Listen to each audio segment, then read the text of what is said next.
Twitch always takes, it always for some reason is the one that takes the longest to verify. Weirdly enough.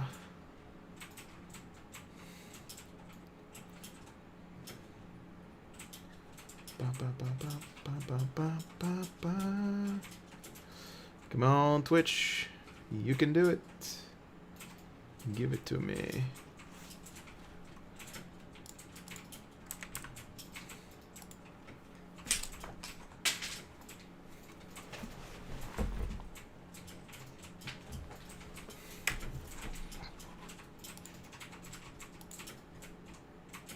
Okay, it's live. I just need to go verify on our end. Okay. We're gonna start recording in 5, 4, 3, 2, 1, and we're off. Hello, everybody. This is Jeremy and my co-host John from In Your Phase. We're here today to talk about Dark Angels. Hey, John. Sorry, were you gonna say something? I was just gonna say howdy. Yeah. And we're gonna basically just do an unboxing of sorts of the new Dark Angels Codex. We did about 2 weeks ago for the Death Guard Codex, and the major thing I want to breach today is that John is a longtime First Legion player, much like his Necron army, very, very, very, very experienced and veteran. Yeah. Unlike with my Necrons, I actually have played Dark Angels for a long. That's right, and he's looking forward to basically go over these rules with us and just give us his hot take, and mostly oh, by the way, I do have the Codex. I managed to sneak one out of the game store today. It's a, by the way, beautiful artwork. I actually really like this piece of artwork for the Dark Angels, and it's actually surprisingly very thin, but affordable for $30 versus I think the other ones were like 50 something. Right. Which makes sense because it's a supplement. It was time they got theirs. Most of you guys know that they did release an index, or I guess a FAQ index, a while back. Basically, with just most of honestly, just rules to make the game work, and there was a little bit of outcry on the internet because the initial rules from the FAQ, or I guess whatever we won't call the errata, was very good. People were in some cases people were like, holy shit, the fuck is this? And I want to just bring that up front and clear that none of that changed. So if you're looking forward to hearing about our Dark Angels got toned down from literally a 3-week period or 1 month period, no, they did not get toned down. But before we get straight into the book itself and rules, I'm gonna do the same caveat I did last time we did this. We're not gonna cover lore. Hey Cody, hey Andrew. We're not gonna cover lore. We're not gonna cover artwork. We're just gonna cover the rules, which is this is a podcast dedicated to competitive style and our opinions of what is going to be competitive. And I think I want to take a lot of time focusing on the secondaries and the relics, John, today, mostly because I think Warhammer Community is basically already self-leaked everything else for the most part. We'll talk about some specific data sheets, but yeah. Okay, let me bring up the first page. To my disdain, I still hate the format in which Games Workshop decided to do these rules. Mostly because they refer to rules without actually procedurally explaining where they're without actually covering what they are. They're just later down the book and so forth. And there we go. So sorry for the shaky cam. Still waiting on an actual stand for this camera. But first we're gonna start with the detachment abilities. So most of you they've already kind of indicated them over the last few weeks of articles about how they're going to work. But most of the important thing, and at least John, I'll let you have the table entrance on that one, or the grand entrance on that one. The first bullet point is Raven Wing units and Dark Angel detachments that do not already have the Jink ability gain the Jink ability, which for you was a point of contention, wasn't that? Yeah, that was when I was playing, because I have played the Index a few times Yeah. actually.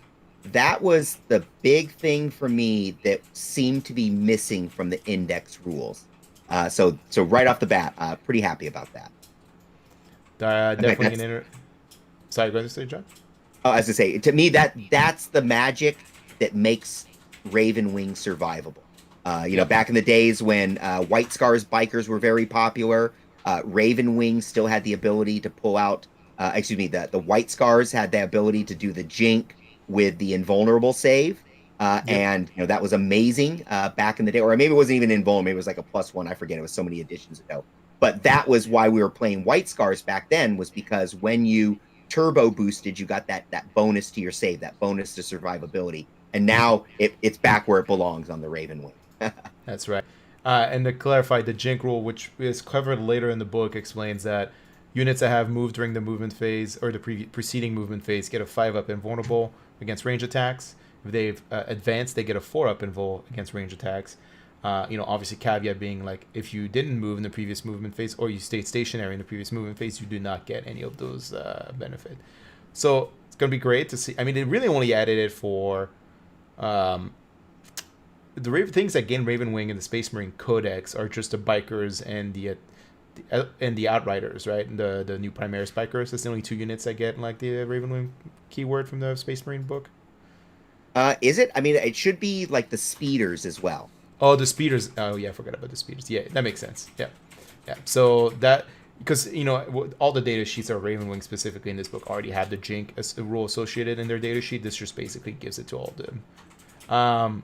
Then what we call generic Space Marine units, because like you said, yeah. That was why it stood out so much in the Index, was every single fast attack Dark Angel specific unit, and Dark Angels do have a lot of Dark Angel specific units, had that Jink rule, but it was just unavailable for the stuff that was crossing over from the Space Marines Codex, which Yep. unfortunately is the common Ravenwing biker. Yep. Now, I gotta say, and I'm sure we'll get into it later, I'm curious to find out whether the airplanes kept the Ravenwing special rule. Yeah, they did. We I looked them Oh, up earlier. So we'll talk about this because actually the jet fighter is actually pretty interesting. We'll cover that towards the data sheet section. But yeah, the answer to spoil nothing but make John giddy. Yes, they still have the Jink rule and they have the Raven Wing keyword as well. So that's all that matters. the next bullet just basically clarifies any Deathwing and Inner Circle units, basically things that have like the Inner Circle keyword, also benefit from the Inner Circle rule, which is different than the keyword. And then it just keeps explaining what is. Yes, that's right, Andrew. The Mortal Wound plane is pretty fire. And I'm quite sure if that's a fire truck at the end of that emote. And then I was gonna say, yeah, it just explains like effectively like what a Dark Angel detachment is, and as defined, and the fact that if you have a Vanguard detachment and it's all Deathwing or Inner Circle keywords, you can give it the first company rule, which is we'll explain later, as well as the same thing for Ravenwing for Outrider, and we'll explain what the second company rule is. But lastly, and most crucially, you can only include one Ravenwing captain and one Deathwing captain from the same chapter, meaning now. What technically, I believe the Space Marine rule limitation of one captain is not applied to this detachment, meaning that you can technically have two captains in the same detachment. You just cannot have more than basically you can't have two Ravenwing captains in an army or in the detachment because this is a detachment ability. So technically, Oh, okay. Well, I mean, I thought that the whole thing was you could have different captains of different types still. No, in the new Space Marine Codex is a limitation of one captain and one chapter master per, because a chapter master does not gain it loses the captain keyword. It's basically so you can only really have one captain, and chapter master is unique. You can only have one chapter master. So effectively, and I expect that you cannot make a chapter master out of a Dark Angels. Yeah, you can actually, and it's I think actually you might be right. I think it was supposed to be explained over here. It can, I think, if you're in the second founding chapter, if you have a second founding Dark Angel chapter, I believe you can. What I'm curious about is it doesn't say you're limited to one captain. Like let's say like you're limited to one Raven captain and one Deathwing captain from there. But are you limited by one non? If you have like just regular Dark Angel captain, are you still penalized? Because I didn't remember reading that rule in there, like they have in the Space Marine book, where you just or does it carry over from the Space Marine book? Let me see in the paragraph on the top. Note that such decam is also an Adeptus Astartes. Yeah, so yeah, because it is also an Adeptus Astartes detachment, it is limited by the same rules. So yeah, they can only ever have one captain per detachment, unless it's a Raven Wing and a Deathwing captain, apparently.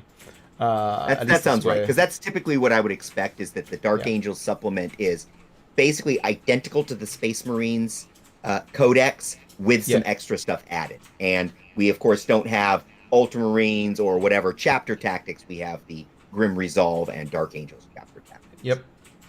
And then the abilities for the detachment, that is basically Dark Angel, gains the following 3 abilities.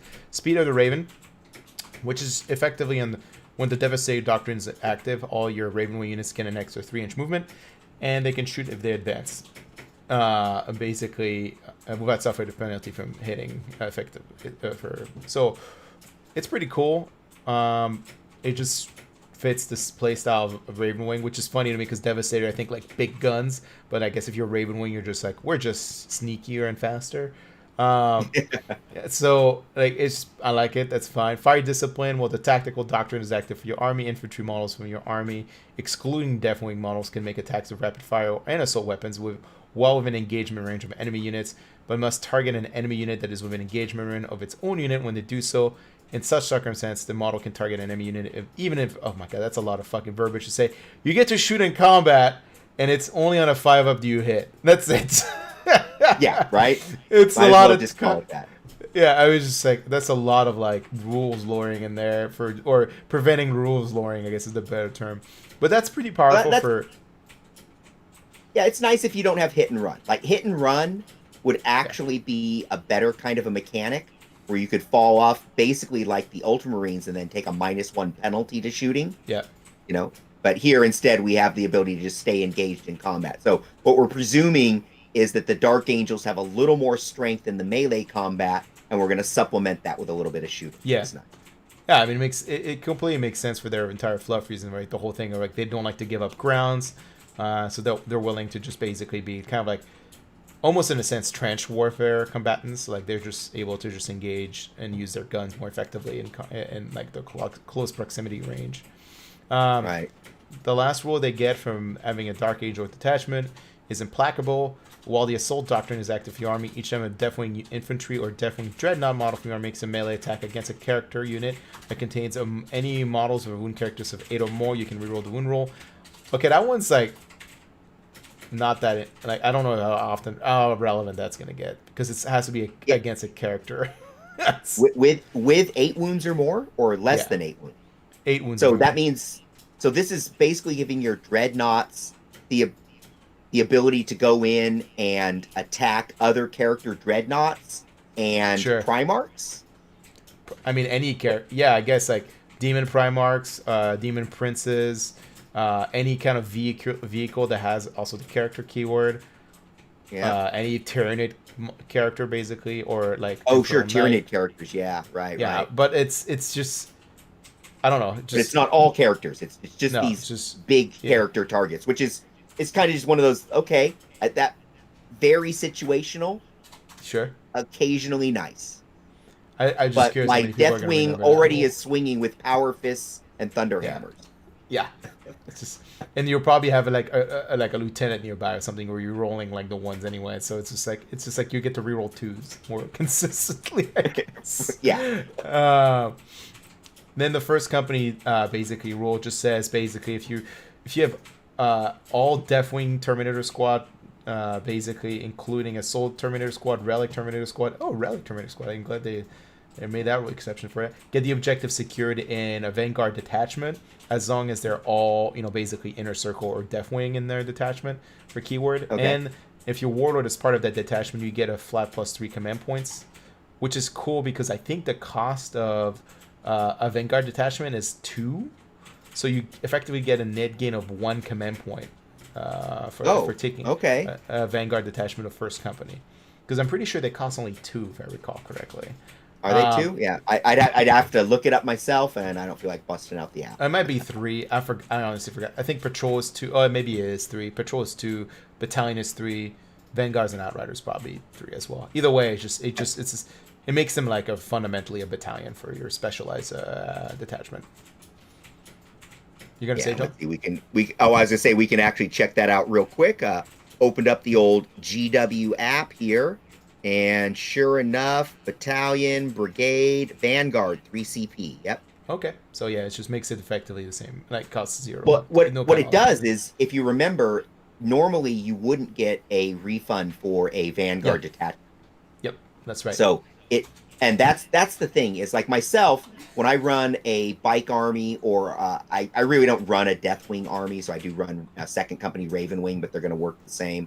Is, you don't really want to take an entire battalion. You don't want the troops. That's not thematic for you. So you want to take, a fast attack, or in the case of Deathwing, you want to take an elite detachment, and then you're right off the gate, you're getting penalized by not being able to get refunded by your warlord. So to me, this is one of those huge mechanics. Like, we don't have, what's that?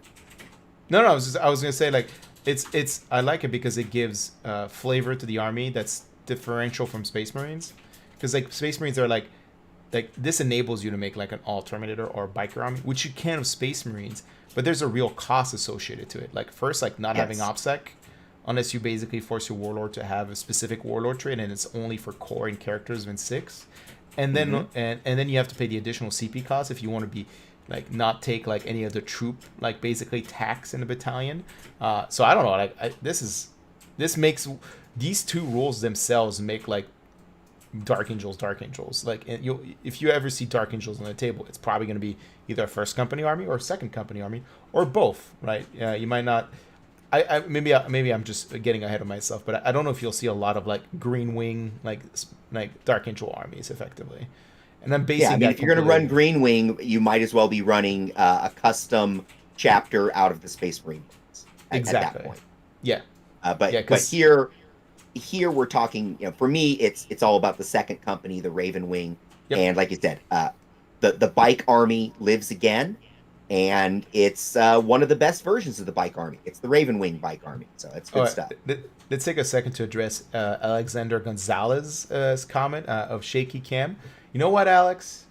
If you want to be here and hold the cam, you can definitely be here and hold the cam. But don't you dare bring that sass in my recording, sir. And who are you? Is this Alexander Gonzalez from Chicago? Is that what it is? But sorry to kind of address John's point again, because I got distracted by Alex, famous TO of Adepticon. Basically, that or actually, the executive producer of the show, our boss, coming in to comment about how he wants to see higher quality on the show. I mean, it could be one of those two things, Jeremy.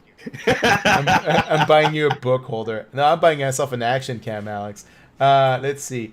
And, I took that same mistake before. For the record, folks, the book is sitting on the desk, and the book is completely stable. Unfortunately, the camera is in Jeremy's shaky hands. Yeah, you can actually see it on the recording. You can see the phone screen like right above me, or right underneath my jawline, or lack of jawline, basically. The second company rule basically gives OPSEC to Bike Squad and Outrider Squad. I actually found that kind of like limiting. I was hoping they would also give it to attack bike squads, but I guess that whatever, it's fine. It's just like because the Terminators, it's like every type of Terminator except for like the Deathwing Knights, effectively, of OPSEC, which is that's pretty good. And the Deathwing Knights, once you're in a complete Deathwing Terminator army, then the Deathwing Knights are actually that elite choice. So it would make sense that they're perhaps not objective secured. So that's right. So we'll see on that. And the same thing with the Raven Wing, is in my mind, to be able to make anything with the bike keyword to be objective secured would be amazing. That would let my little quads go out there, my Invader ATVs go out and be objective secured, which would be super duper sexy. But if you remember, in the old version, What it was bike keyword gave you the troops keyword, and then troops Yeah. conveyed a bunch of stuff. So I kind of like it this way, where we're not trying to change the role of the unit, and sometimes that has some funny rule is interactions. Are they bikes? Are they troops? Right? Whatever. Are they fast attack? Are they troops? But anyways, now they stay in the fast attack slot, they stay in the bike slot, but they just gain objective secured. Um, yeah, I'm with you on the attack bikes, but honestly, if I'm going to run an attack bike, it's usually part of my regular bike squad. Yeah. They did change a little bit the way bike squads are built, so you have a little more freedom when you combat squad them than you used to have before, which is Yeah. kind of nice. And because of that, you can create a nice little combat squad with a couple regular bikes protecting your attack bike. So Yeah. those kind of mechanics are still in there. And for what it's worth, folks, for anyone who's been playing the Dark Angels Index, here's mine all printed out here. This is the same as the Index. It just has the rest of the rules that we're basically missing. Yep. I was going to mention one nice thing too is I believe you can still take the Warlord trait from the Space Marine book and not the Dark Angel one if you want to. We'll take a look and confirm before I'm wrong because I'm just making assumptions here. So you could technically take the Warlord trait that makes other core units and characters OPSEC. So you could make the Black Knights OPSEC with that Warlord trait inside this detachment, which already makes bike squads and outriders and also attack bike squad OPSEC. So you can make everybody OPSEC nearly in that army. Does do the Ravenwing Black Knights have the, they do, they have the core keyword. Yes, they do. As do the Deathwing Knights have the core keyword. Yep. So you could technically make them OPSEC. And it might not be a bad option because we'll talk about the Warlord traits in a second, but that might be a good option as well. Last thing is Rites of Initiation in this detachment section, and this just basically clarifies like how you can give the Deathwing keyword to any of your characters, in fact to a vehicle as well, some even gunships including repulsors. The reason why you really want to do this on the characters is it basically allows them to gain the inner circle rule, I believe, which gives them the basically the ability to have permanent transmute. If I remember correctly, this is how you give them the inner circle keyword effectively, but I could be wrong. We'll find out in a second. For all the foot guys, it gives them the permanent transhuman, and then the bike guys, I think that only they gain like fearless or something from it, or something to that effect. Yeah, there's still a benefit, but it's not as much. Then the books jump straight into stratagems before even covering more rules. It just decides to just go straight into stratagems. Once again, Games Workshop, what the fuck is this format? Because they will go over the stratagems, but they refer to rules which have not been explained yet. So please stop doing that.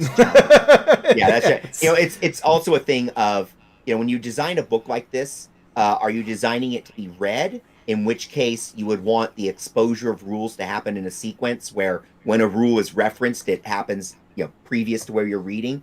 Or you're designing a book as a reference book because you recognize that there's only 3 people on the planet that memorize these damn books, and the rest of us actually use them as a reference book. And to me, that's where this book fails on both counts. See, there's 2 design philosophies behind a book like this, and it doesn't successfully lay itself out to be good for either one of them. I'm challenged by this, and we've seen this now with the Space Marine Codex, as well as the Necron Codex, and some of the other supplements that have been released already. They're trucking down the road with this weird format. Luckily for us, as I mentioned to you earlier, Jeremy, GW has yet to go through an entire release cycle and maintain the same codex format. So I expect we'll only see this for another book or 2. Alex wants me to explain the secret stratagem, which we haven't even talked to John about it. So we'll get there in a second. Alex, way to basically remote macro manage our show. Thank you. We have a helicopter mom. yeah. Oh God, don't give him any ideas. Let's see. Wrath of the Lion, not a great stratagem. Almost every Space Marine has it. It's just basically a way to give an extra AP on the wound roll of a 6. It's in the Space Marine book. It's in the Space Wolf book. It's in the it's just every book, every Space Marine book. They're like, let's just reprint the stratagem over and over and over again, with a little bit of a twist in which like doctrine it applied for. Yeah. And then And for what it's intractable. worth, even though a lot of these rules are new, the names of these stratagems line up with the names in the old books. Oh, good. Uh, Intractable, this is the ability for a unit to just run away, retreat, and shoot at no penalty. And it also allows your inner circle units to retreat without rolling 2d6. By the way, at this point, we still don't know what that means because we haven't actually gone to page 61. But if you want to know what it means right off the bat right now, it just means that inner circle units have to take basically a leadership check to retreat. So this would this would circumvent the kind of gamble because Dark Angels don't like retreating, especially the inner circle ones because they know what the truth and they really can't step away from it. They're almost right? lawyers. I think if they pass the leadership test and fall away from combat, they should have no other penalty. Like they already passed the damn test. Yeah. Like they should just be doing whatever they want, John. At that point, right? They're large and in charge. Deathwing Assault. This is just basically actually there's one. It's the equivalent of the first company assault one in the Space Marine. It just means when a Terminator unit comes basically out of deep strike, they can +1 a wound for that range attack during that turn. Full Throttle just allows same thing. I think it also exists in the Space Marine book. It just allows you to basically make a normal move again. So it just allows a Raven Wing unit to move twice in the movement phase, basically. Yeah. It also prevents you from charging, so it's like the same thing as a Space Marine one. Line Unbreakable. That's kind of a shoot across the board and snipe an objective real quick, especially if it's one that's protected by terrain. Select. Oh, I haven't read this one yet. Use the stratagem and line intractable. Use the stratagem to start the fight phase. Select one Dark Angel infantry unit from your army until the end of that phase. That unit can be only selected as target for melee attack if the attack model is engagement range. Ooh, that one's really. Oh, I saw this in the Warhammer Community one. This is a really good one. This is the one that basically prevents supporting attacks into your Dark Angel units. Only units within engagement range or models in engagement range can swing at you. So that means can we select this target melee? The attacking models of engagement. So like supporting attacks from the rear, like supporting the models which are actually in engagement range cannot actually do anything. That could rob. Yeah, it's going to protect your small elite Deathwing unit when it charges into a horde of low strength mobs. Yep. Like or just orcs against orcs. Yeah, because orcs are good. Well, one I did recently was I charged a bunch of scarabs into a Terminator unit and just ground them down with scarabs. And again, that would potentially limit the number of scarabs that got in there with those big bases. You could do that exact stratagem mechanic by like pincer charge a unit that's overextended by preventing it from able to pipe in effectively and get maximum attacks against one unit. Or you could just use that stratagem. Hey, whoa, Jeremy. You're talking Age of Sigmar melee type tactics. We don't want to. We don't want to have 40k players learning these kinds of things. They just know to charge it in and roll some dice. They don't strategy. They don't have to pick anything. I mean, I'm just saying it's recreating that mechanic, but you don't need 2 units. You only need 1 unit. You just need to charge a corner of a unit and just basically make them really impossible for them to bring the full brunt of their swings at you. While you are still having all of your attacks. Yeah, exactly. That's nice. This is for Raven Wing. Dark Angels have always been actually a fairly melee heavy army. We know of Deathwing, of course, but Raven Wing actually has always been very strong in melee, and even Green Wing Dark Angels. There's a lot of ways to give them a bunch of extra attacks. So it's kind of like secret melee army. I mean, the Black Knight's Corvus Hammer is still pretty good. Like it's, and we'll go over them in a second. But yeah, they're Space Marines still. They're still way better than like most things in melee. Right? Sorry for the shaky cam, guys. High speed focus just allows a Raven Wing vehicles from having a 4-up invulnerable save. Anytime during your opponent's shooting phase. So that's nice if you didn't move if you don't go first and you just want to really protect the vehicle. Just gives them a 4-up invul. That's where it really comes in. It's that turn 1. I haven't moved yet, so I don't have a gene. Exactly. This one is And it is a for 4-up, and Jink is normally a 5-up, so there's that too. So if you didn't turbo boost it, it applies it. exactly. Um, I was gonna say no food too great to subdue. That's a really expensive CP for what it is. It just gives your Deathwing Knights +1 to wound and increases the AP of +1 if it's fighting against a vehicle or a monster. It's a very expensive like stratagem for that. I mean, to be honest, like against a, like let's say like a Mortarion, that's pretty good. Like Right? just basic, Yeah. yeah. But like You're I, already swinging with AP2, AP3 weapons with this unit, anyways, right? yeah, and then most of them are what, like strength 8 or something or some Yeah, like yeah, they're the strength 8, mace. except for the Yeah, flail, which is straight strength 6. right. So against Mortarion, you're basically winning on 4s. Now you're winning on 3s, which is nice. There's just it's just 2 CP seals. A little expensive for me for that, especially Yeah, since you're against Mortarion you're already rerolling the wounds because you know it's the assault doctrine and you get to reroll the wound against him. so and so you're if inner circle, and don't you get some special rules against chaos, anyways? oh my god. So yeah, I'm not sure. Like this feels like more of a like I really want that thing dead, like really dead. Then all the red stratagems are just like the typical thing: extra relics, sergeants. You cannot give lightning claws to Deathwing Knights, Andrew. This stratagem is only Deathwing Knights, so it's just Storm Shield and Mesa. That's it. Um, all the red stratagems are basically just like the typical like relic, extra warlord, and so forth and so forth. And nothing there. Now we're going into the interesting one, and we're going to get to the one Alex was talking about in a second. The tactical appraisal is. Oh, let me move my book a little bit so it's easier for my phone to be shaky. And why is it angled? There we go. Sorry, guys. I really need to get an action cam. Using the stratagem in your command phase, select one Dark Angel unit of your army within 6 inches of your warlord. Select one combat doctrine until the start of your next command phase. For the purpose of that unit, treat that combat doctrine as being active for your army instead of the active combat doctrine.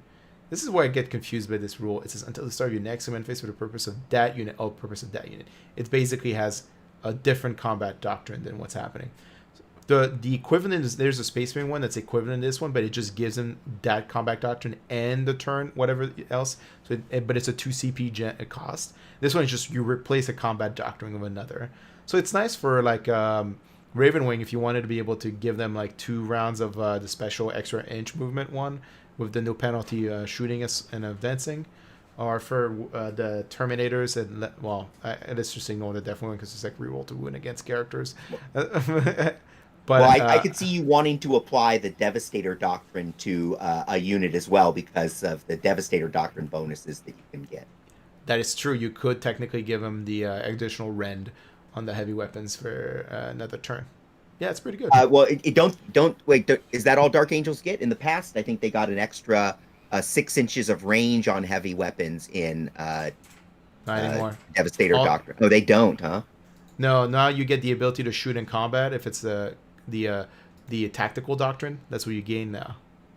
Oh, okay. So I guess then you're probably sweeping into tactical early rather than jumping back to Devastator. But you still get again. You still get the AP bonus if you go back into. Well, yeah, the AP bonus might be nice, but I tell you, the extra 6 inches is where I could see that clutch situation where you just need an extra inch or two to make a critical shot, which is never the situation turn 1. Yeah, sadly, unfortunately, they just decided they give you speed of the Raven, and then intractable, and then whatever the Deathwing version is. Right. The Hunt basically just allows you to make a movement of a Raven Wing unit before the game starts. And if it's more than 5 models in a unit, it costs 3 CP instead of 2, which is very expensive. But imagine just like you get to do this after you find out who goes first. So you could just ram down a unit of Black Knights in your opponent's throat and then just move and then charge after shooting them at point blank. So like this just like it might be 3 CP, but that's pretty good. That's pretty tempting. It's just, situation. And remember, we're not as strapped for CP as we used to be, right? We got the 3 CP back for having our Yeah. Warlord in the detachment. Not to mention the way you gain CP throughout the game nowadays. Yeah. Yeah. It's that one's just incredibly. I mean, it's just you're gonna see probably a lot of like Ravenwing armies with one massive black block, just for that ability. Because you're like, if I go first, like you're not really like an army that can deal with like overwhelming pressure like very quickly. That's a pretty brutal one. Yeah, Uh, yeah, it is. and then we have targeting guidance. This is another Ravenwing one. It just basically allows them to give +1 to hit as long as there's a friendly Dark Angel. Okay, so select one enemy unit within 18 inches of visible to Ravenwing, Land Speeder, or Storm Speeder from your army. Till the end of the phase, each time a model in a friendly Dark Angel makes a ranged attack against the selected enemy unit, add +1 to hit roll. That is very good. So as long as you pick an enemy unit, you can give your entire army +1 to hit against that unit as long as they were 18 inches of a Land Speeder and visible to it. That can doesn't that circumvent is the exploding plasma rule only on modified rolls of 1, or is it just rolls of 1? Ooh, that's a good question. Because that could circumvent if it's unmodified rolls of 1, then that would I'm pretty sure it is unmodified rolls of 1 now, because I think they got rid of the whole like negative modifiers don't make you like overheat more often either, so I think it might just be unmodified. But it would mean that like a lot of things that hit on 3s now hit on 2s and vice versa, right? So that's not a bad one. It's 2 CP. It's pretty expensive, but it's not a bad one. It feels like, and I can verify that it is unmodified ones on plasma. So yeah, that's not bad. I just realized like all of the strategic like war stratagems are all basically Ravenwing centric. Because they know what they've sold. I mean, if you go back, right, it all came out at the same time. All the new Ravenwing kits and all the new Deathwing kits came out together. And I guarantee, well, plus also the Ravenwing came in that Dark Vengeance box.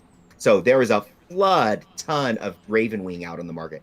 I myself bought the Deathwing Knights when that kit came out. And the bits that are left of it are still up here in my bits box. And I've been scavenging that kit for years to build other stuff, never having built them myself. I just read this stratagem while you're, and obviously listening. But the big thing is like you're gonna love this one, John. I totally skipped over this one. I thought it was just like, oh, you get to retreat and charge like for 2 to 3 CP on Raven. Not bad. Like it's cool. But then I reread it like now, and I'm like, this is gonna piss off so many people.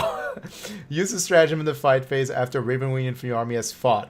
If that unit is still within an engagement range of any enemy units, it can fall back as if it were the movement phase. Otherwise, it can make a normal move as if it were the movement phase. If that unit contains 5 or fewer models, this costs 2 CP. Otherwise, it costs 3 CP. You imagine how nutty that is? Like, not only do you get to like move pre-game that giant block of Black Knights, and then you charge them on the first turn, and you're like, I didn't kill all of you, and I really don't want to get punched back by whatever I just fought, so I'm going to spend 3 CP and just bounce. See you guys before you get to swing. Oh, that is amazing. Yeah, bounce right out of there around a piece of terrain. I wonder if you could combine that with the other stratagem that lets you move further or more. Interesting. Well, I don't think you can turbo boost on a fallback, so I guess that no, because turbo boost is an advanced roll, so you can't advance from your retreat. But you can advance if you kill everything and you use this, you can make a normal move as if it was a movement phase.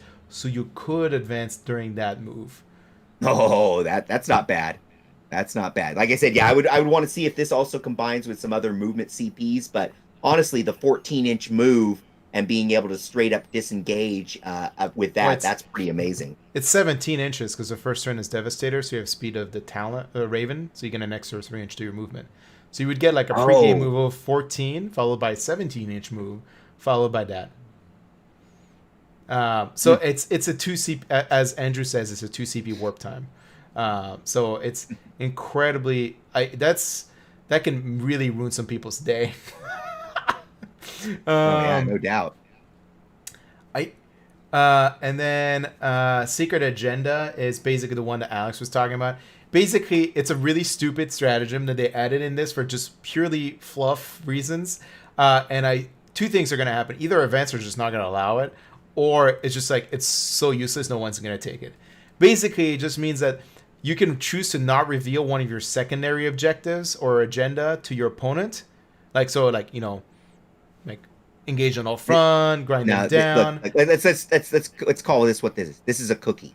Yeah, A it's a few of cookie. these stratagems are what I would call cookies. They're things that are using names or are replacement stratagems for things that have been in the Dark Angels codexes for a long time. So Secret Agenda has continually been an aspect of Dark Angels scoring for multiple codexes. And typically it was used in Maelstrom, to where you could have secret Maelstrom cards if you were Dark Angels. And so since there's no more Maelstrom per se, this is just a way of keeping that secret Yeah. agenda, but transitioning it into the current, uh, scoring system. Yeah. It's you have to reveal it as soon as you score it. So it's also like, or as soon as the first time you score it the first time. So like if it's a once per game like score, great. You don't have to reveal until the end of the game. But I mean, like I'm not sure like there's a lot of play for it like at all. It could like I could see, the only time I could see it in play is if like you pick one that's like literally like as is described, like where you track things you kill and you score it at the end of the game, and it could make your opponent like very self-conscious about like, oh man, like I don't know what he's got, and he hasn't revealed it throughout like the first 3 turns. So either he's got nothing or he's got like lots of, it's only scored at the end of the game, so I don't have to like, he doesn't have to reveal it to me. So but that's it. And Yeah. honestly, like Yeah, I mean, that, you're going to use it completely to mess, because not only that, you're going to actually have a score sheet, and then you're going to keep false scores as if you're tracking 3 or 4 different things, so they can't even guess which one you're actually tracking. Every time you kill something, you make a mark. Every time a unit dies, you make a mark. You're just making marks on all these different events, and it's just going to doink with them. You could actually use it to send up false flags to where they're trying to stop you from getting objectives that you're not actually going for. Yep. I don't think it's as John describes it, it's a cookie. Thank God it's a delicious cookie, because I do enjoy any mechanics that fucks with my opponent's head. So I enjoy that kind of cookie. Right. But I'm probably not going to use it. But I see there at the bottom of the page coming up next is one of the other stratagems that was missing from the index that I was super hoping would make its another reappearance in another Dark Angels Codex. So let's see what the current version of Weapons from the Dark Age is. Let's see. It says, use this. Oh, go ahead, Jeremy. It's easier for you to read. Sorry. Oh, yeah. I mean, I didn't want to give you motion sickness in my shaky cam. That's the only reason why I've been reading. Use this stratagem in your shooting phase when a Dark Angel unit from your army is selected to shoot. Until the end of the phase, add 1 to the damage characteristic of plasma weapons. See Codex Space Marines models that any unit are equipped with. Now, I have a fundamental problem with this one, and that's mostly because they refer to the Space Marine Codex to see what units have plasma weapons, but nobody's going to say, like, Black Knights don't have plasma weapons. Plasma Talons are not inside the Space Marine Codex, so obviously they're not plasma weapons. Like, this is just a circular, like, mind fuck of, like, Games Workshop, like, oh, yeah, we forgot to mention, like, we mean, like, plasma weapons, see Codex Space Marine, and this Codex. Actually, I think what you're going to find is if we look in this Space Marine Codex, there's going to be a definition of what plasma weapons are. Yeah. Plasma weapons are any talents. weapon that has the plasma keyword or some shit, right? Or plasma terminology. The thing is, I think there's some plasma guns or plasma weapons that do not have the word plasma in it. It's my issue. But I did want to, while John brings that up, I want to talk a little bit about Stasis Shell, which is another Raven Wing stratagem. And it's basically if you have a grenade launcher in the on the bike, you can prevent an enemy unit from retreating during their next movement phase, which is incredibly powerful against Necrons. Because you're like, Necron warriors, fuck off. You're not retreating this turn. So you're going to be stuck in combat with me. Enjoy. That is an incredibly undercosted mechanic for me in this book. Because even though it's 2 CP and it sounds expensive, but when you're like thinking about like, I just read all these stratagems, and Raven Wings are going to charge things in combat like right out of the gate, like on turn 1 if they want to. So it's like locking down like your entire... Yeah, go for it, John. That's a really expensive stratagem because you also gave up your plasma talon to take that grenade launcher. Oh no, you can just take it on one of the on the characters on the bike, right? Like the apothecary. You know, they have the ability to take the grenade launchers too. I thought the grenade launcher was only the Raven Wing Black Knights. No, all the command squads can take it. The characters, I believe I used to have an apothecary on a bike with an Astartes grenade launcher. So it might. I mean, they might have changed, but Okay, I'm pretty sure the Raven Wing. You know what? Let's take a look. I have the book. let's take a look. I'm pretty sure the grenade launcher can be taken on the command squad. So Raven Wing Ancient, yeah, can take replace his Talon with a grenade launcher. Apothecary can this model's grenade launcher can be replaced with a plasma Talon. So the apothecary comes with the grenade launcher base. Okay. And Okay, so then, that's a lot more grenade launchers than there used to be because it used to be just an addition that you would add into the Black Knights only. So that's yeah, pretty nice. And the other thing is, again, I would just call this another one of those um, cookie stratagems because the stasis grenade used to be a normal shell that the grenade launcher always fired every turn. yeah, There was the stasis grenade, and then there was one other grenade because one of them was this one, but there was a different grenade that reduced your like leadership, weapon skill, ballistic skill. yeah, yeah. They oh yeah from back in the day the Horo like the Inquisition grenades. Yeah, I remember those. Right. Well, no, but Dark Angels had them on Yeah, yeah, the yeah, Raven yeah, Wing yeah, Black yeah, Knights. Yeah, yeah. yeah, yeah. So that was like one of the things that would made Black Knights nasty early on was you would hit the opponent with these grenades that would reduce. I want to say it was toughness. That's what it was. A rad Yeah, grenade that reduced yeah. your toughness, and then all of a sudden you're doubling out Space Marines with regular plasma. I wanted to say I'm not really sure we need to cover much on the warlord traits. Mostly because honestly, me personally, I don't see anything on the warlord trait section that warrants like this is a really powerful combo, guys. They're good ones. They're just like they're not like the only thing I want to clarify is are they forced to take if you're a Dark Angel character, are you forced to take a warlord trait from this book, or can you take one from the Space Marine book? And it'll say right at the top, if a Dark Angels character model is your warlord, then you can use the table below. No, you can roll a d6 or select one. It says can. I don't know. We'll find out. I'm gonna ask that. But yeah, Andrew says both book.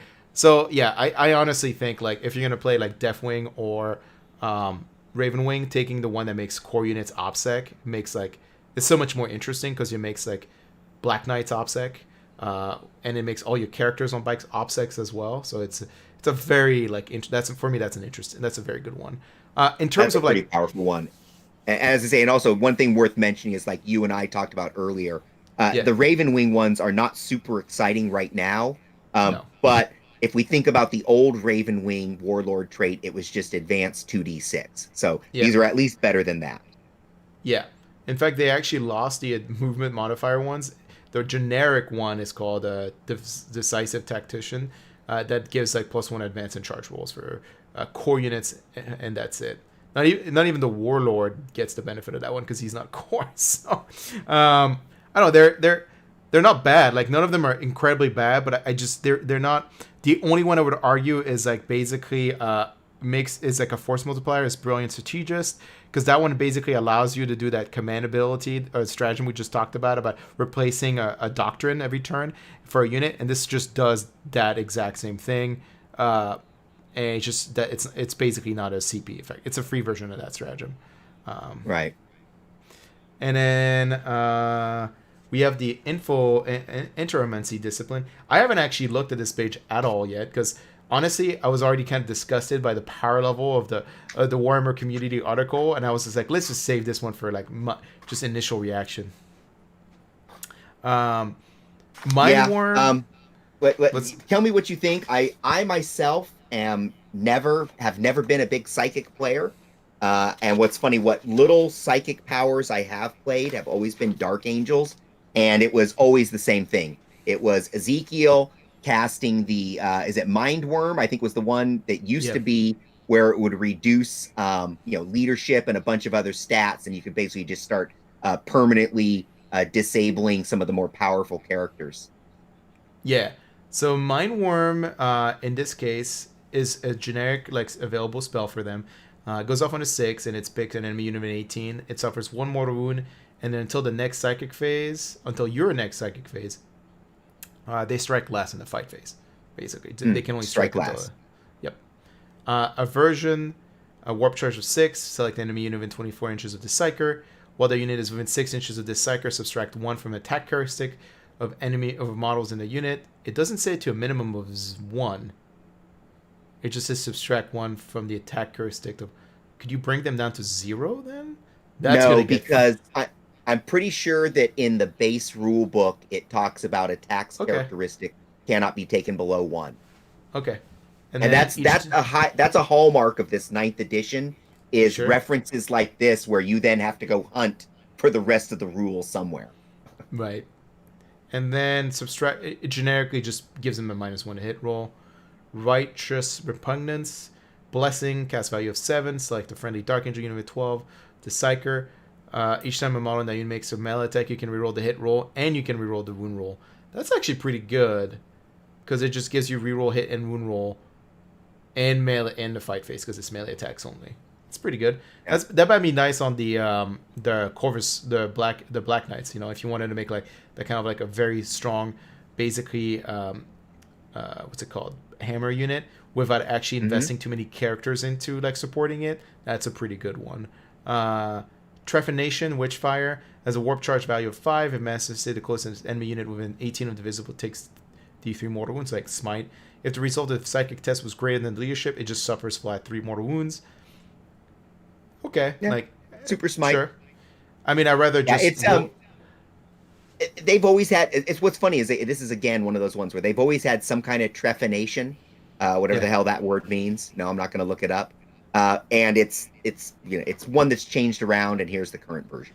I just feel like in my head, like if I'm gonna roll a smite attack and I roll high, I'd rather just take the D6 mortal wounds and just gamble for more than the flat 3. Yeah, but you got to remember what you're probably looking at. You know, you have that because you've taken Ezekiel, and you have 3. You have to pick 3 psychic powers, and you got to pick 3 of these. Yep. Engulfing Fear, by the way, this is the one I'm just like, this thing is insanely powerful. As a warp charge of 7, if manifested, select 1 enemy unit within 24 of this psyker until the start of your next psychic. Subtract 1 from leadership characteristic. Okay.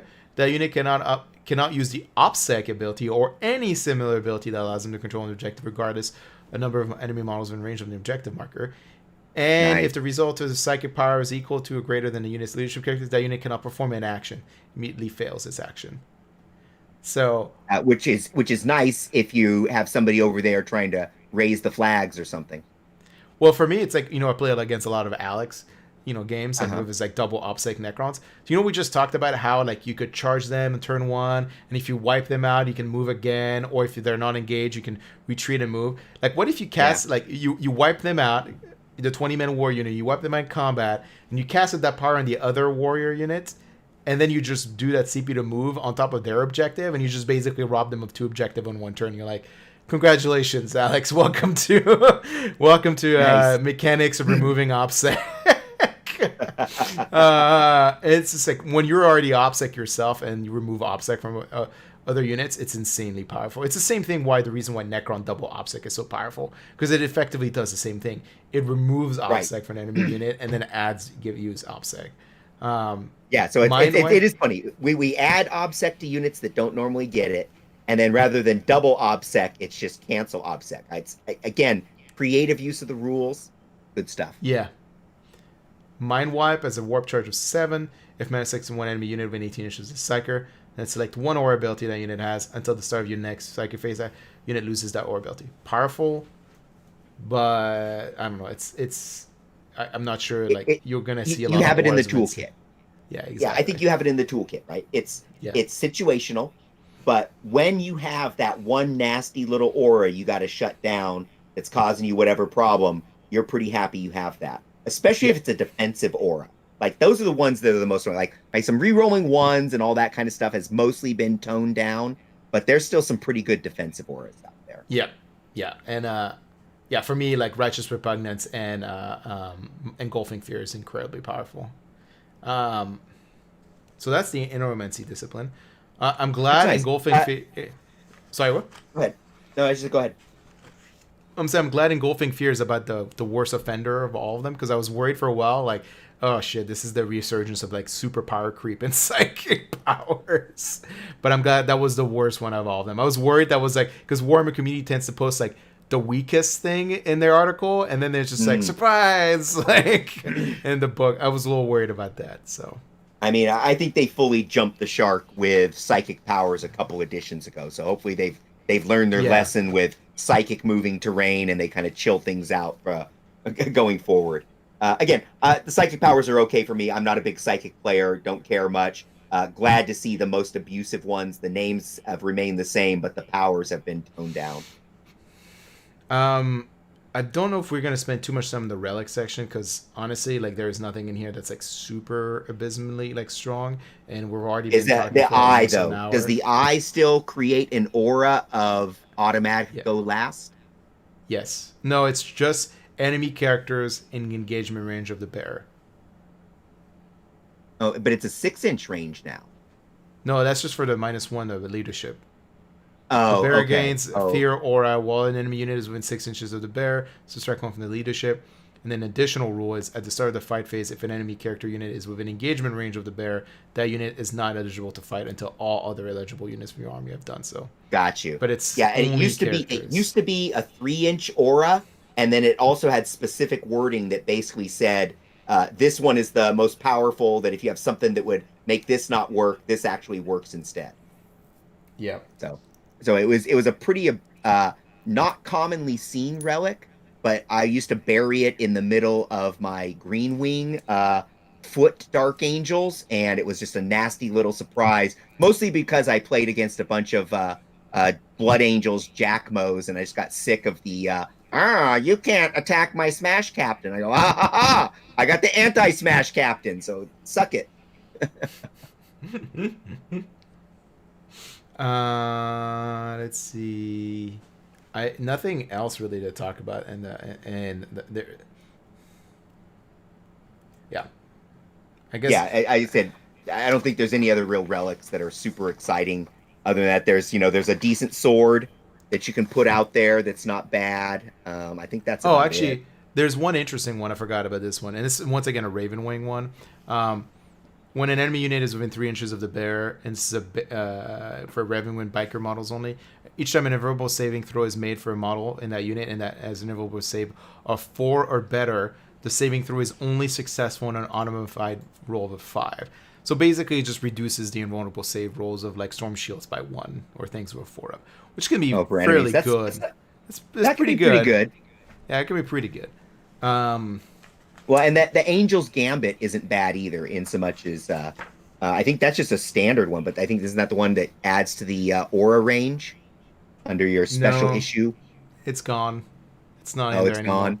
Yeah, it's Eh. gone. It's not in there anymore. I just checked. It's not in there.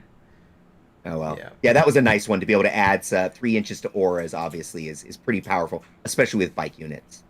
Yeah. I did notice that the oh well, I guess we'll get to it in a minute. But Go for it. oh, I was just to say I did notice that the Dark Talons -1 aura is units within, as opposed to models or Yeah. units wholly within. So it's kind of Yep. nice. Yeah, it has a bigger range effectively now. Let's see. Chapter approved rules. What we've all really been waiting for, which is the secondaries. Yes. I'll let John. We talked about them before the show, but I'll let John go over the first one. This is the the Deathwing character killer one we talked about earlier. Oh right.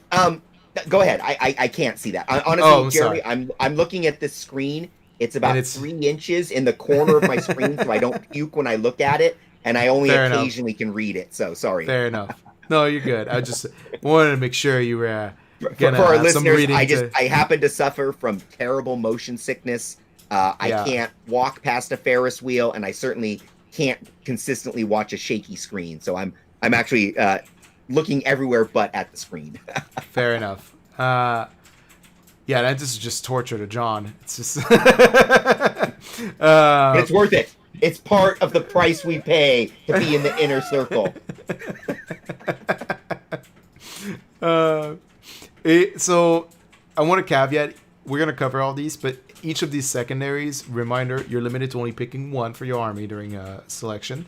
And each of them are designed for very specific types of Dark Angel armies. The first one, called Martial Interdiction, and this is part of the Purge the Enemy options, which I believe is like the ones, it's the secondaries which have like grind them down and so forth. And this one is specifically, you allow your opponents to select, when you pick this objective, he has to select one of his characters. If he has no characters, then he has to select his warlord. And you will score points if you basically kill this character in combat. If you kill them in combat, you get 6 points of it, as long as you have any Dark Angel unit kills him in combat. You score 3 additional points if that unit that did kill him in combat was an Inner Circle or Deathwing model. And then you get another 6 points at the end of the game if that unit survives that did kill him in combat. Basically saying you get max points if you kill him in combat, you have the Deathwing or Inner Circle, and you did not die. So I want to caveat, this is the worst one of all the 3 of them, additionally. Yeah. But you can see it's like, it could work for Deathwing. It can work for Deathwing. And it's thematic for Deathwing, right? The Deathwing are only coming down because they suspect the Fallen are there. So they're going to go hunt down that Fallen character and his warband. So thematic, and like you and I talked earlier, like you just said just now.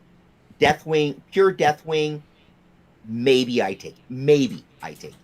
Yeah. This is the one you take, and then you spend 1 CP to keep it hidden. But it doesn't work. You go. But it doesn't work because you have to tell your opponent pick a character. Well, maybe no. That's right. You also have that written down in secret. But he has to. It says this one is your opponent has to pick a character. It's not you pick the character. Your opponent has to pick one of his characters. That's why I'm just like, I'm not telling you why, but just pick one of your characters. No, this next one is for Ravenwing, and it's No Mercy, No Respite, which shares its, I think it's section with like the Assassinate one and so forth. But basically, this one is incredibly good, and I think you'll see it, if you are mono Ravenwing, you'll see it taken almost every time, especially if the opponent's army is like MSU or even like middle of the pack MSU. It is score 2 victory points each time an enemy unit is destroyed by an attack made by a Ravenwing model from your army that moved 12 inches or more during the movement phase of that turn, or made a charge move this turn. Like, the only time you don't score this is if you kill them in melee and it was already like 2 turns ago, like, and you just got stuck in combat and never moved. So that's about the only time that matters. But this is like straight up kill points for Ravenwing. It's straight up like, I kill something, I get 2 VPs. Cool. Yeah, I like this one. One thing, if you're running more of a combined arms army, then you're relying on your Ravenwings to maybe finish things off in assault. So that kind of works well with that. The fact that you can score it multiple times per turn, super duper sexy. And again, the only real problem I see with it is if I'm going up against some certain armies where stuff doesn't die. You know, you're playing against big block Death Guard, stuff with very low model count. Maybe this isn't doing you so good. But then in those cases, still, you got to kill something, right? Yep. And then funny thing on this one also is if you're running pure Ravenwing, then everything gets to score this. Yeah, that's right. The last one is Battlefield Supremacy, which shares its secondaries like Engage on All Front, Line Breaker, and then Dominion, which is when we take an objective away from an opponent. This one is incredibly powerful. It's at the start of your first command phase. You get to select one objective anywhere on the table.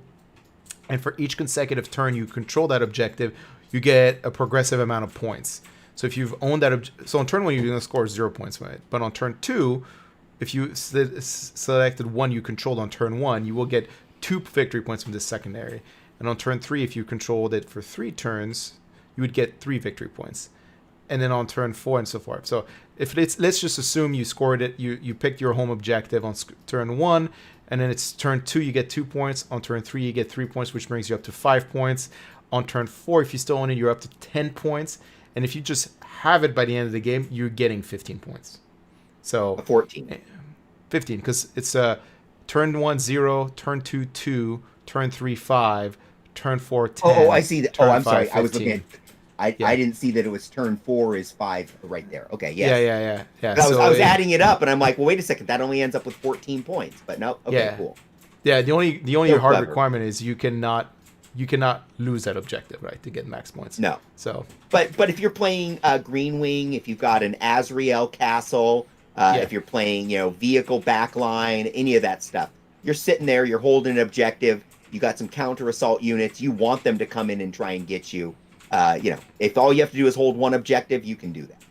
Yep. It's incredibly useful. Like I said, like each of these secondaries designed for a very specific type of Dark Angel army.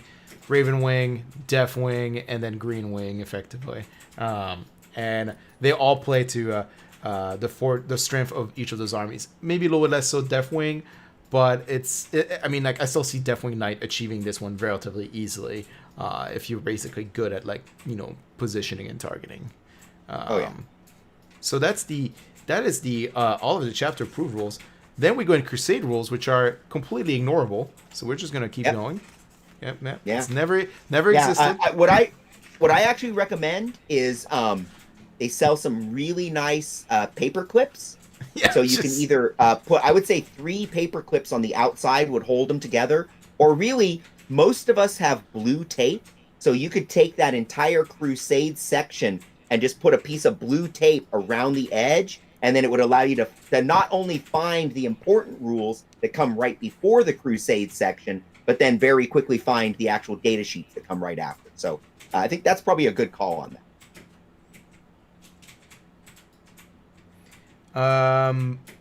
What was I going to say? Oh, yeah. So now we're going into data sheet rules. And the only two ones they're basically willing to say, like, hey, here's the rules for them, because they're going to repeat it a couple times in the data sheets, and we don't want to write all the text in each data sheet, is Inner Circle and Jink. Inner Circle has not changed from the FAQ, errata, whatever you want to call it, at all. You just automatically pass. If you're an engagement ran from any falling unit, you cannot be selected to fall back. And each time you're trying to fall back and you're in combat, then you have to take a leadership test, and you have permanent transhuman. You cannot be wounded on anything but a 4, 5, or 6. And then we have Jink, which we've talked about earlier. So basically, as long as effectively Raven Wing units have moved during the movements, they get a 5-up shrug, or sorry, 5-up invul save, and if they've advanced, they get a 4-up invulnerable save. Only against range attacks, not in combat. So that's nothing really to add there. That's the same kind of thing we expected. The big difference, right, is Jink is now given to all Raven Wing units, including the regular bikers. I don't. So typically, what I do for this section, John, when we go over data sheets, at least typically what I did last time is I asked the audience if they want to talk about any specific data sheet. If not, I'm just going to talk about one of the big change I liked, or one of the ones I liked. And the only one I really liked was is Lazarus, and then the plane, one of the fighters. Okay, cool. But if you want to see one specifically, just let me know, and we'll zoom to that. And vice versa for the audience. If you want to see a specific data sheet, feel free to ask in the chat, and we'll go take a look at it. For the most part, like, none of the characters really have changed drastically from the last book. The only thing definitely not. They have not changed since the index. Like, that's the most important thing to remember. Yeah, they have not changed since the index. This index that was basically the FAQ index. It came out after this book went to publishing. Yeah. So if there's anything that changed, it's because it was a false flag. I don't think was this a rule that they always had, or is this a new one they added for the interrogator? I just noticed this one. Well, enemy unit is so this is an aura for the interrogator chaplain.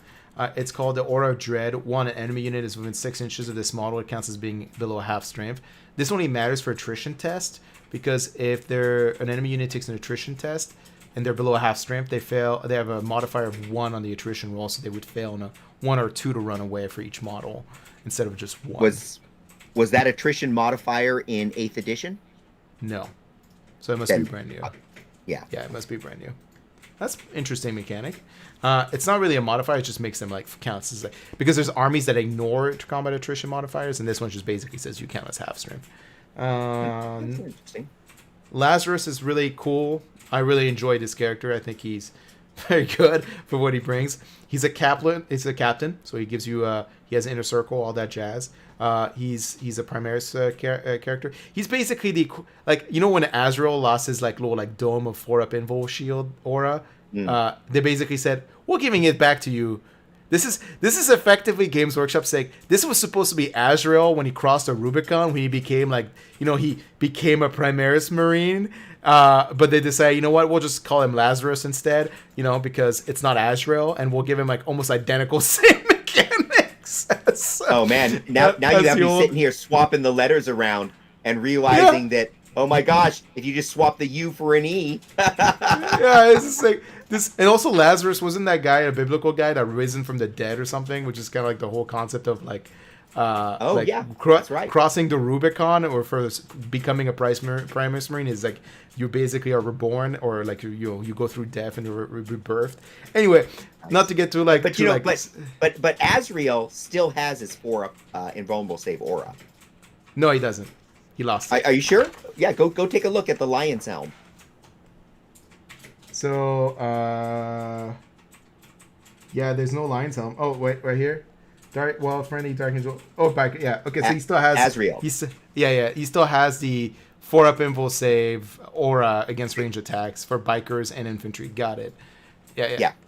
Okay, so sorry, I was reading, and when I was reading Lazarus, I'm like, did they just basically give him that same mechanic except better? Because his is basically for any Dark Angel unit, not just biker or infantry or core, just flat Dark Angel unit is within 6 inches of this model. Each time a new model in that unit would lose a wound as a result of a mortal wound roll d6, adding 1 to the result of this model. If this is this model that would lose the wound on a 4-up, that wound is not lost. So he gives a 5-up shrug against all mortal wounds for basically Dark Angel units, and he himself gets a 4-up against mortal wounds. Yeah, see that's huge. Like you take the Azrael invulnerable save aura, you combine that with this aura, because remember there's a lot of psychic powers that can snipe with mortal wounds. And so this is your sniping mortal wounds protection. Oh, yeah. Yeah, it's just like... and then on top of that, he also gets to strike when he dies. So, like, I don't know. He's just overall, like, a very good captain. Like, now that I think about it, you're right. Green Wing of stacking both auras on, like, a Green Wing army. It's just like, cool. Not only do I have a 5-up shrug against mortal wounds, I have a 4-up invul everywhere. I got all my bases covered. Come at me at mortal wounds. Come at me at high AP weapons. Doesn't matter. I got all my bases covered.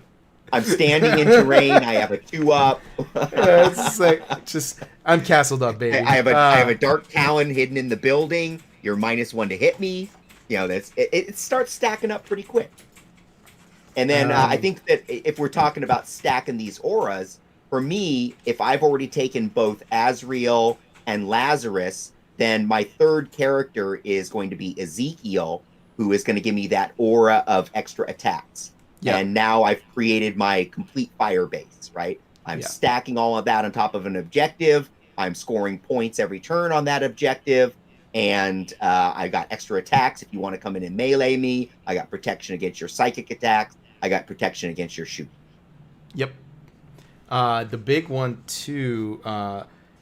So one of the things about Ezekiel is I think he's the only one that gets +1 to take psychic tests for Entromancy discipline, because I don't think there's a way for you to do that, to give that to other psychers in the Dark Angel book at the moment. They might. Oh, that's not true. I think they could buy the Master of Sanctity upgrade from the Space Marine book, and I think there's the Warlord trait from there gives him +1 to cast as well from psychic power.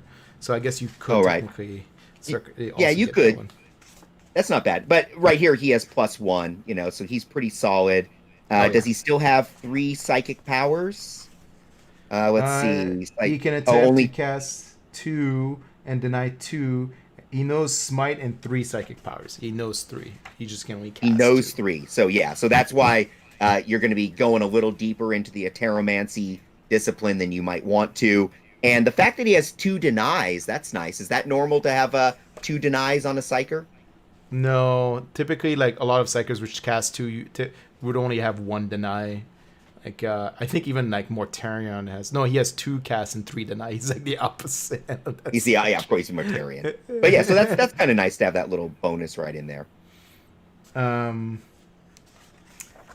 I was gonna say, oh right, nothing's changed in terms of unit sheets like Deathwings. Like extra wound toughness. Ravenwing and Deathwing went up to 3 wounds on the bike. Bikers have 3 wounds now.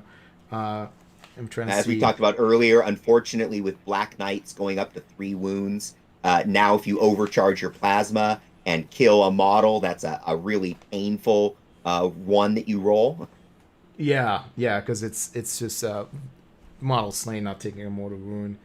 But Yep. I mean, you could still do the stratagem for dark weapons and plasma and give your regular standard shots 2 damage if you really need to instead of. But the supercharges are just so good at removing things like Gravis Marines and like just basically like flat 3 damage. It might be worth the gamble most of the time more than not. Yeah, if you got a reroll right by there too, then it's Yeah. definitely gonna be something you take that risk. Yeah, especially with that. Yeah, yep. It's Talon Master or like Captain and so forth. But that said, right? I've ran the Black Knights for a long time since those models came out. I have 15 Black Knights myself, and what I found when I run my heavy Black Knight armies is I plan on losing 1 to 2 models per shooting phase to my own plasma overcharging, and as long as you kind of accept your own internal attrition rates, then it's a lot more tolerable. Yeah. I think during the tactical phase, the tactical doctrine phase, they can also shoot those in combat, right? That was the whole thing. It was like you intractable, you could shoot in combat. On a Yeah, well, five they're arc assault instead. weapons. Yeah. Yeah, so you'll be able to do that, and then there'll be an additional rend, so there'll be -4 rendering combat doctrines, or tactical doctrines. Sorry. That's nice. And what's nice there too is it's not a minus to hit. Well, anyways, it's unmodified ones anyways nowadays. So I guess that doesn't. That they kind of got rid of Now, all that entire the concept. Corvus Hammer, honestly, it's okay. I mean, it's going to be Strength 5, AP 1, 2 damage, so that's definitely better than a chain sword for the most part. Yeah. But I still wish it was a little bit more. I don't know whether it should be a D3 damage or maybe an AP -2. The Strength +1 is pretty typical, bringing it up to Strength 5. So I don't know. There used to be, I think, a mechanic where on a 6 it did an additional wound. rend. Yeah, it did an additional rend. Yeah. So that might be something that would have been, just something a little flavorful in there would have been. Well, you could always do like we talked earlier. You could do the psychic power that gives them reroll to hit and reroll to wound in combat, and then you make them an assault doctrine, and they're rend 2 now, 2 damage. Oh, okay, yeah, right. That's not bad at all. Yeah, that's not bad. Well, so one thing is also now you're sure that the Dark Angels, what was that called? Sorry, I flipped through my various data sheets. The detachment thing, the whole like doctrines. Relentless Hunt. So the Relentless Hunt does not add range because it also used to add 3 inches to the assault weapons, which was really nice with these plasma talons to gain that 3 inches during the opening turn Devastator Doctrine. Because basically, even if you're not doing the super advanced across the table. So yeah, it should be under detachment abilities. It used to be called Relentless Hunt. Now it's gone. It's just now they have like Speed of the Raven, Fire Discipline, and Implacable. And each of them is for a specific doctrine. No, that's too bad. Yeah, so again, that used to be Devastator Doctrine gave rapid fire and heavy weapons 6 inches and pistols and assault weapons 3 inches. So that was in the opening turns with your Ravenwing Black Knights. Of course, you move a normal move across the board, but that 3 extra inches on their, I think, 18-inch weapons was clutch for kind of tagging stuff that was right there wasn't right on the line. I mean, you get an extra 3 inches and you get to fire those as no penalty if you advance. So they're going to be moving 17 plus 6 is 23 inches. Or no, 17. Yeah, 17 Oh, plus they have 6 no is penalty when they advance and shoot, huh? in the Devastator Doctrine, yes. Because that's what they got. They Oh, got the okay. extra 3 inches, and they don't take any penalty for advancing and shooting. So they're going to be effectively, yeah, they're going to be They have a 23-inch movement range, and Oh, then okay. 18 inches on top of that. So they can still Okay, so hit that's things in it. the backfield. Yeah, so basically what they did was they took it from being an army-wide rule and applied it just kind of specifically to these units that could take advantage of it. Exactly. Okay, that's not bad. The Raven Wing Dark Talon is really cool. Firstly, he has the stasis bomb mechanic, which is the same thing as the grenade launcher we talked about, the stratagem. So if you hit somebody with it, it's only once per game, and it has to be an enemy unit you moved across. But it's D3 mortal wounds and prevents fallback. So it saves you the stratagem. So remember, I Yeah.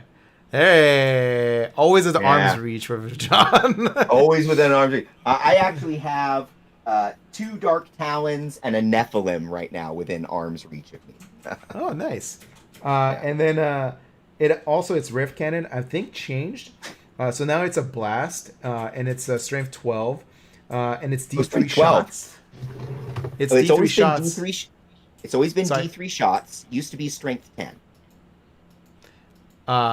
Yeah, but here's a big change how it works. So it's D3 shots, and each time you hit, each time an attack, every time an attack successfully wounds, so you have to hit and wound with it, the enemy unit just suffers 3 flat mortal wounds, and that's it. Oh, instead of the D3. Yeah.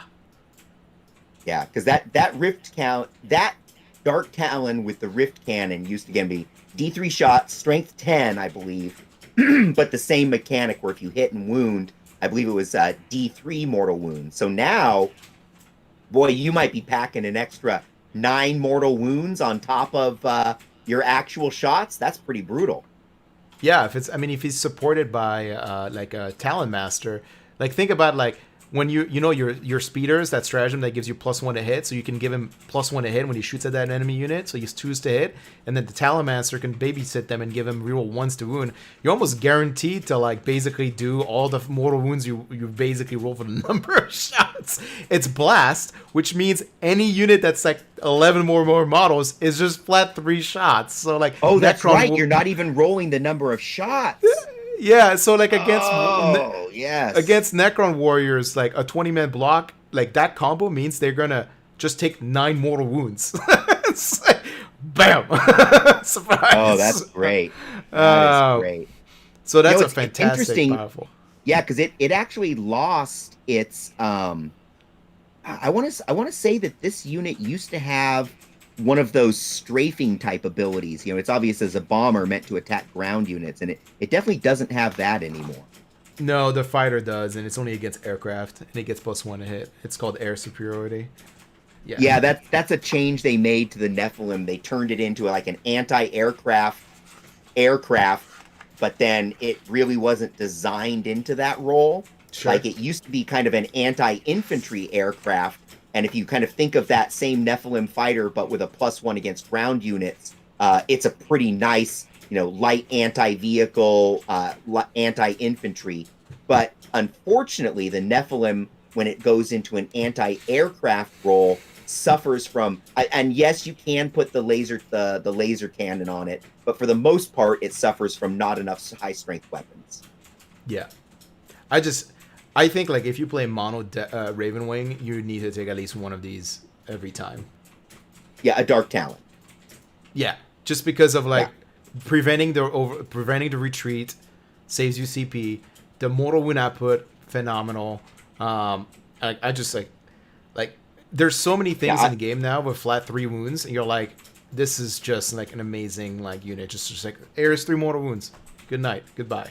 It's like, well, this is a unit that in the past I usually ran 2 Dark Talons, and one of the first things you do is you shove that across the board. You drop those bombs, and putting mortal wounds. Again, what does it say now? It used to be mortal wounds. If the unit was bigger than 10 models, it was on a 4+ or a 3+ or something. The stasis bomb is only once per game, and it's just a flat D3, and then it prevents that unit from falling back until the next round, next turn. Oh, is that all it does? Well, okay, it's okay then.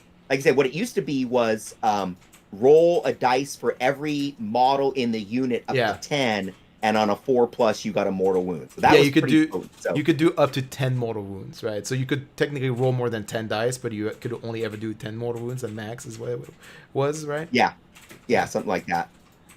Yeah, I don't. So I so it just seems like it's toned down a little bit. So they take the Rift Cannon, it's a little bit better. They tone down the bomb a little bit, but give it some more strategic abilities as opposed to just raw damage abilities, making this more of a strategic unit than it was before. Whereas before it was, like I said, it was that quick thrust. It was your opening strike. sure. You send two Dark Talons into the middle of your enemy army. They immediately wreck some stuff, and then they're forced to deal with it. And you can't discard the fact that they're rocking a hurricane bolter over there too, and that's a lot of shots.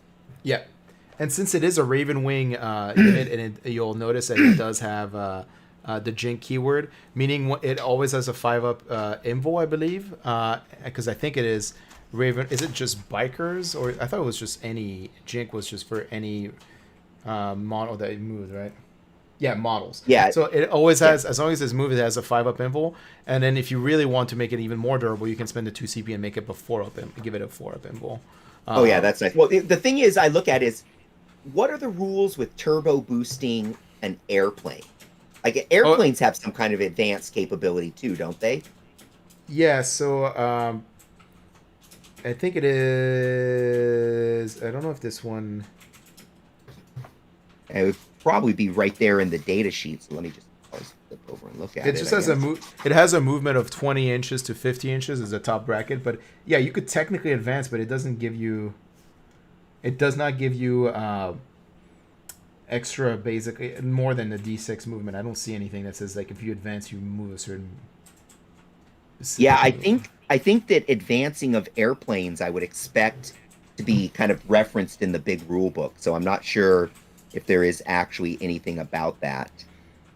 Like it's just a sheer amount. Like for me, like it's fairly durable for what it is. It's 210 points. It's kind of on the spendy side, but like having the potentials of doing like this amount, like consistently like 18 mortal wounds throughout the game, like fairly easily with this thing. And then not only that, but like that one turn you're like, my Black Knights needs to keep this unit locked in combat. I don't have to worry about the stratagem. I just have to worry about his position, this model's position. Done. And then it is supersonic, meaning that it can pivot before it moves. First pivot is on the spot up to 90 inches. Yeah, because the other airplanes have to pivot after it moves, basically. No, so no, no. Supersonic is that's the normal. That's the normal plane move. No, there's airplanes. There's aircrafts that don't have supersonic, John. No, it's so the ones like the Eldar ones get to turn at the beginning and end of the flight, whereas most airplanes only turn at the beginning of the flight, like this one. Got it. Yeah, I've just read the last one. It says cannot turn again after the initial pivot. Okay. Right. Okay. Yeah, but nonetheless, though, I think it's spot on. We have a typical flyer here. It's got 11 wounds, toughness 6, all that good stuff. We're going to shove it hard at the enemy's lines. It's going to do a bunch of damage. They're going to be forced to deal with it because you do not want to let these things run amok amongst your lines while the rest of the Raven Wing is moving up on you. But then, unlike most other flyers, these things are rocking that 4-up invuln save. And that is huge when it comes to survivability, right? We're cutting off half the damage that comes in. Half the shots are going away. So this thing it could get one-shotted, but your opponent is dedicating more firepower to this unit than they should want to, which is, again, allowing the rest of your Raven Wing to come up and get into position. Yeah. I will say, like, and this is also biased because I play against Alex a lot. That's my only really opponent these days. Like, that guy just on the table just means I'm always doing three wounds to a Satan every round for the most part, and I'm just like, cool, I don't have to worry about like winning the Satan again. I just know that. Yeah, I just know I'm gonna do 3 mortal wounds to that guy. That's cool. That's the way I look at it. Nice. Until like I get to that window, I'm like, I can kill it. I can kill it. So Alex is gonna hate this thing. It's the moral of the story. He's gonna hate it because it does giant mortal wounds to his warriors. He's gonna hate it because it kills Scorpex straight up. He's gonna hate it because it does 3 mortal wounds to Satan. Like, he's just gonna hate it over. I think like a lot of armies are gonna, like, even like Space Marines were like, I'm bringing heavy intercessors, and it's just like, okay, cool, I'm gonna kill maybe one or two a turn with this thing. Yeah. It's just like that's just a really obnoxious like model. It's pretty. I mean, heck, these things are deadly to anything, right? You need to kill a tank or a particular vehicle out of your opponent's line. You're sending these in, and they're either dropping that tank or they're severely wounding it. You got a block of infantry. Well, guess what? You unleash a Dark Talon on a block of infantry between the Hurricane Bolters and then the high strength weapons and the mortal wounds. You're annihilating even large blocks of infantry, guard, whatever, you know. So this thing is pretty brutal, and because it's so brutal, I mean, 200 points, yes, but that's not really that expensive for everything it does when you start stacking all the rules on it. I keep coming back to it. This is a unit that your opponent must deal with, and it has just enough survivability to be annoying. Yeah. And the answer, Alex, is, and Drew already answered it, but yes, Alex, it has an invul save against range attacks. So it doesn't have an invul save against like close combat. If you charge it, you're Satan. Does Satan fly? Oh yes, I guess he does. It does. So, yeah, it does you're sending your bikes in there.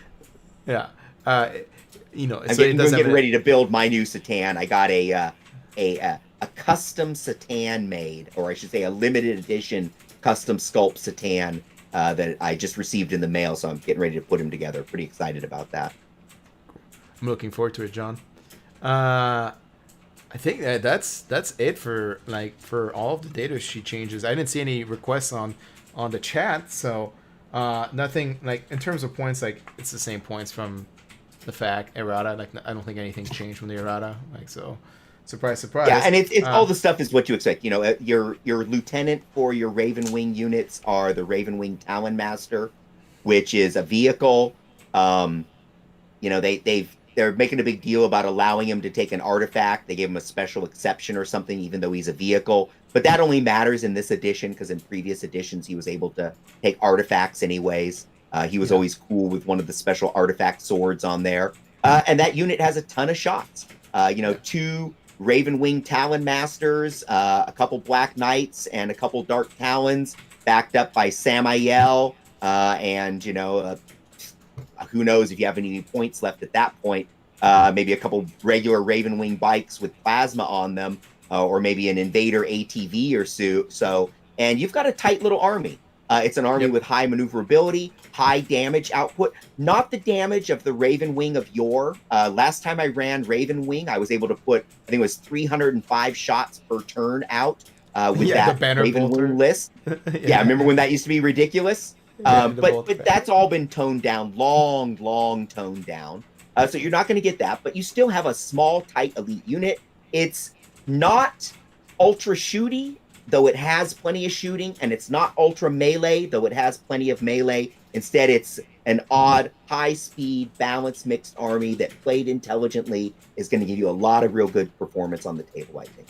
And tomorrow I'll find out. That's right. I will probably play my White Scars and try out the Raven Wing build, like with my White Scar model, because ever since 3rd edition, I think my White Scar army has changed from Raven Wing, White Scars, Raven Wing, White Scars, Raven Wing, White Scars. Just keeps doing the trade-off, so we'll give it a shot again. I even used to I've been given a lot of flack for this, but you may have noticed that my Dark Talon is in fact blue, because my entire Raven Wing are actually painted as ultramarine. I have a Samael with Ultramarines logos on him. I have all of my Black Knights have Ultramarine logos. All of my specialty Dark Angels vehicles have Ultramarines logos, are painted blue. They also have Raven Wing and Dark Angel symbols. And then, of course, my bikes, which started out life as an Ultramarine bike army, actually have some Dark Angel symbols mixed in. So I got a whole bullshit fluff story I can tell if I need to. But the bottom line is, it allows me to run my Ultramarine bikes as Raven Wing because I have all the other Raven Wing units painted as Ultramarine. That's right. I remember that bike army. It has lots of lights to blind me across the table. just gave me It sick is. right there at the table. It is. I definitely look forward to that as well. Once again, blinding my opponents, the Raven Wing. So, yeah, so we'll see how much I actually run of that. Honestly, when I'm playing Marines, I am actually running Primaris Marines nowadays. So I'm going to be approaching the Dark Angels book from the idea of using my Johnny Marines and my Primaris to make it all work. So though I will play with some Raven Wing lists, especially when I go over to some friends' houses, because I have the models and have the units and like them. For the most part, as we move back into tournaments, I see myself playing more of a hybrid wing with using Sure. more Primaris units. Yeah. Yep. All right. Any last questions before we take off for the night, folks? I'll give you about like a minute before I basically say, you know what, fuck off. I'm going to enjoy the rest of my afternoon doing what I want to do, which is basically build Raven Wing list for the next like hour and a half. Yeah, I'm going to play with some list stuff too. Unfortunately, now it's worth mentioning while we're talking about this and we're kind of seeing if anyone else has anything to say. I myself was not able to get the Codex. We have multiple game stores in the area. Every single one of those stores got 2 copies of the Codex. I ordered the supplement from the Games Workshop website because as I went to my favorite third-party vendors, none of them actually would allow me to pre-order the Dark Angels Codex. I pre-ordered it from the GW site, and as of this morning, my order was still unfulfilled. It says it's pending, so they haven't shipped it, they haven't pulled the book, they haven't done anything of that sort. So Jeremy was quite generous in so much as he let me use the code out of his Dark Angels Codex, knowing that when I got mine eventually, I would be able to give the code back to him so he could have it in the app. So I was pretty excited when, this morning I got an email from Games Workshop basically saying that the app had been updated, that they reduced the subscription price, and that the Dark Angels Codex was in there. So then I went into the app, I re-upped my subscription, which actually came with a 3-month trial. Much to my chagrin, the price was not changed. And after I put in the code from Jeremy, guess what? I got an email from GW recognizing that I had entered the Dark Angels code into the app and that it was now unlocked for me. And no surprises, folks, it is in fact not unlocked for me. There is no Dark Angels Codex in the app, and it still has the index. And in fact, because I'm now subscribed, I got to go to Battleforge and I went to put together a list using Dark Angels, and every one of the units says Index Dark Angel. Now, luckily for us, most things have not changed out of the index, so I'll still be able to play and put it together. But as you have listened on the show, I have a running dispassion for the 40K app, and today did nothing to alleviate, make me happy about that app. That's for sure. I just it's like I don't know how often they can keep getting this wrong before people just stop using their app. Obviously, like period. Like it's come on, guys. Like, yeah, and mind you, I live in a metropolitan area, the South Bay, the Greater Bay Area. Within my house, from where I live, I can drive about 35 miles and hit 4 game stores. Each of those stores only had 2 people. So within a greater metro area of more than 1 million people, there are 8 copies of the book. And I hate to be cynical, but I also happen to know we have a bunch of play testers and other things in our area. And I said to myself, I wonder if there were actually more test copies of this codex sent to the Bay Area than were actually available for the stores. So, GW, we all know what's going on. We know there's challenges and out there, but by gosh, you got to work out that supply chain, or damn it, just let me buy the digital copy. Just let me buy the digital copy. Until you figure your shit out. Like, yeah, right? It's a pretty reasonable request. It is. I mean, I bought it directly from GW. Why didn't I get an email with the code? Not that the code helped, right? Not that the code helped. since Anyways, so since mini rant. I was gonna say since sixth edition, when they first introduced the digital copies of the books, I don't think I actually bought a Games Workshop Codex unless it was the Harlequin one because I just wanted to own it for sobriety, for historical sake. This is like I've had to buy more Games Workshop hard copy products now than ever because of their new goddamn fucking war on digital copies. Yeah. Hey, they're losing money from me because I was buying the hard copy and the digital copy, and in some cases, I bought the enhanced edition because I liked it for reading and learning. Yeah. I bought the ebook edition because I found it better for reference during a game, and the hard copy. So, like last Dark Angels book, I had all three copies. Last Tau book, I had all three copies. Right. Um, so I'll save some money as far as that goes. But that's a minor rant. The convenience of getting the rules and all those things.